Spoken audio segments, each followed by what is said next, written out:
Okay, so here's my TBI setup so far.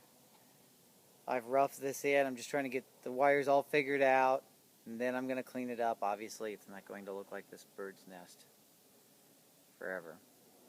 Anyway, we'll get started. This is the power to the terminal I tore off with the wiring loom from that TBI truck set up, that Chevy.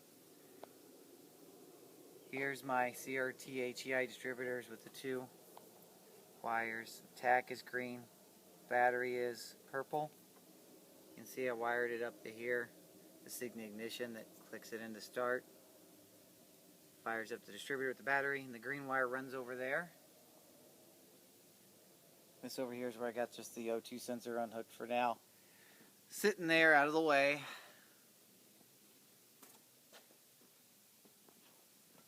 Okay, as you can see, this green wire is the tack wire that comes off the HEI side of that CRT distributor.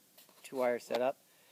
I've got it plugged into this purple with white stripe wire that supposedly does the pulse for the computer. All the wires for the injectors, TPS, IAC, and coolant are connected here from the wiring loom directly, as you can or cannot see, because I had it set up for the Mega Squirt, which was running off and on and never well, which is why I'm doing this. Anywho, so that's all set up right.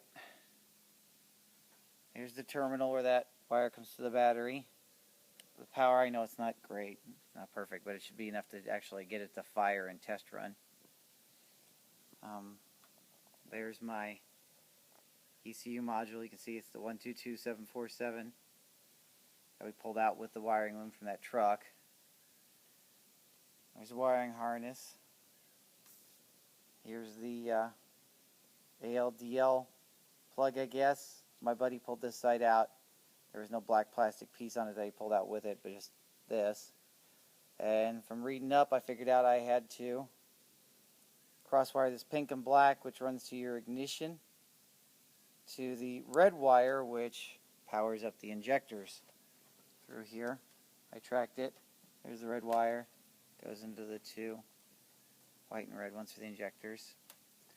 And I just shoved this pink and black wire for the ignition into the firewall for that ignition wire coming off the ignition switch. Yeah, again, not great, but it turns it over. There's the main mass of ground wires that came with the ECU. They're grounded out there, bolted on, fairly tight. That should be a good connection. Anyway, I'm about to start up this for a second, and you can see what's going on. Oh,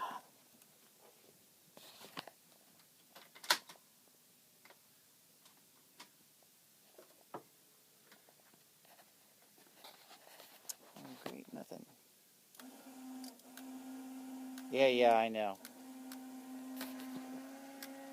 Anyway, here's what happens when you connect that. Look, it squirts on one side. Just like that. If I take that jumper out, obviously it stops. Now I'll plug it back in.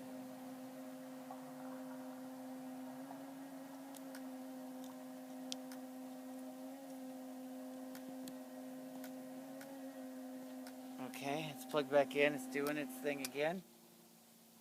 Oh crap, shut off. That's a first.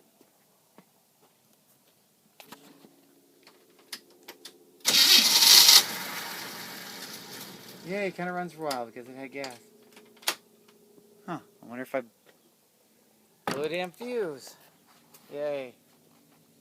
Well, anyway, before that just frickin' happened, this will just click and click and click on that side. And if I switch the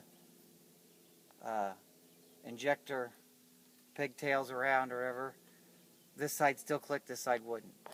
Now, I know they both work because I tested them with a ground and a power wire, and they both work.